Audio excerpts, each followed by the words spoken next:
ವಿಜಯ ರಾಘವೇಂದ್ರ ಅವರು ಒಂದು ಸಿನಿಮಾ ಮಾಡಿದ್ದಾರೆ. ಅದ್ರ ಹೆಸರು ರುದ್ರಾಭಿಷೇಕಂ. ತುಂಬ ಚೆನ್ನಾಗಿದೆ ಟೈಟ್ಲು.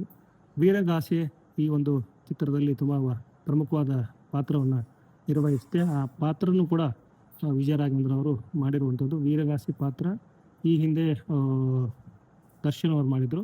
ಸೊ ಅದಾದಮೇಲೆ ವೀರಗಾಸೆ ಪಾತ್ರದಲ್ಲಿ ವಿಜಯ ರಾಘವೇಂದ್ರ ಅವರು ಕಾಣಿಸ್ಕೊತಿರುವಂಥದ್ದು. ಎರಡು ರೋಲ್ ಮಾಡಿರುವಂಥದ್ದು, ಡಬಲ್ ರೋಲ್ ಇರುವಂಥದ್ದು. ಒಂದು ತಂದೆ ಪಾತ್ರ, ಇನ್ನೊಂದು ಮಗನ ಪಾತ್ರ. ವಸಂತ್ ಕುಮಾರ್ ಈ ಚಿತ್ರದ ನಿರ್ದೇಶಕರು. ವಿಶೇಷವಾಗಿ ಈ ವೀರಗಾಸೆ ಪಾತ್ರಕ್ಕೆ ಸಂಬಂಧಪಟ್ಟಂಗೆ ಅದರ ಒಂದು ಸೀನ್ ಬಗ್ಗೆ ವಿಜಯ ರಾಘವೇಂದ್ರ ಅವರು ಸಾಂಗ್ ರಿಲೀಸ್ನ ಇವೆಂಟಲ್ಲಿ ಹೇಳ್ಕೊಂಡಿರುವಂಥದ್ದು ಏನಂದರೆ, ಕಾಸ್ಟ್ಯೂಮ್ ಹಾಕೊಂಡ್ಮೇಲೆ ಕಿರೀಟ ಹಾಕ್ಕೊಂಡು ಟೇಕಿಗೆ ಹೋದರು. 1 ಟೇಕ್ ಆಯಿತು, 2 ಟೇಕ್ ಆಯಿತು, 3 ಟೇಕ್ ಆಯಿತು, 4 ಬರ್ತಾನಿಲ್ಲ.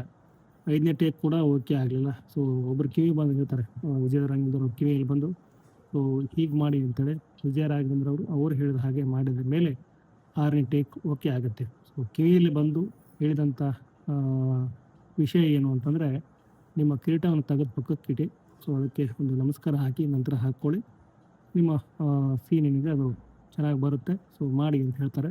ಸೊ ಅದು ಹೇಳಿದ ತಕ್ಷಣ ಆ್ಯಸ್ ಇಟ್ ಈಸ್ ವಿಜಯ ರಾಘವೇಂದ್ರ ಅದನ್ನು ಮಾಡ್ತಾರೆ.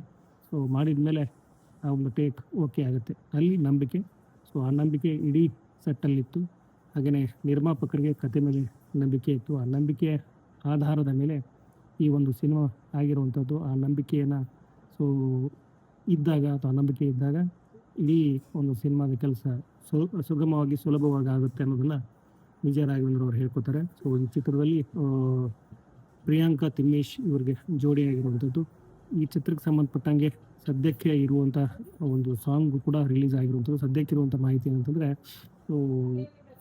ತುಂಬ ಪ್ರಮುಖವಾಗಿ ಈ ಚಿತ್ರದ ವಿಜಯ ರಾಘವೇಂದ್ರ ಅವರ ಪಾತ್ರ ಏನಿದೆ ಅದು ವೀರಗಾಸೆಯ ಪಾತ್ರ, ಅದು ತುಂಬ ಹೆಚ್ಚು ಗಮನ ಸೆಳೀತಾ ಇದೆ ಅಂತ ಹೇಳ್ತಾ ಈ ಒಂದು ಸಿನಿಮಾಗೆ ಸಂಬಂಧಪಟ್ಟಂಗೆ ಸದ್ಯಕ್ಕಿಷ್ಟು, ಮತ್ತಷ್ಟು ಇರುತ್ತೆ ಕೊಡ್ತಾನೆ ಇರ್ತೀನಿ ಅಂತ ಹೇಳ್ತಾ ನಾನು ಮಾತು ಮುಗಿಸ್ತಾ ಇದ್ದೀನಿ. ನಮಸ್ಕಾರ.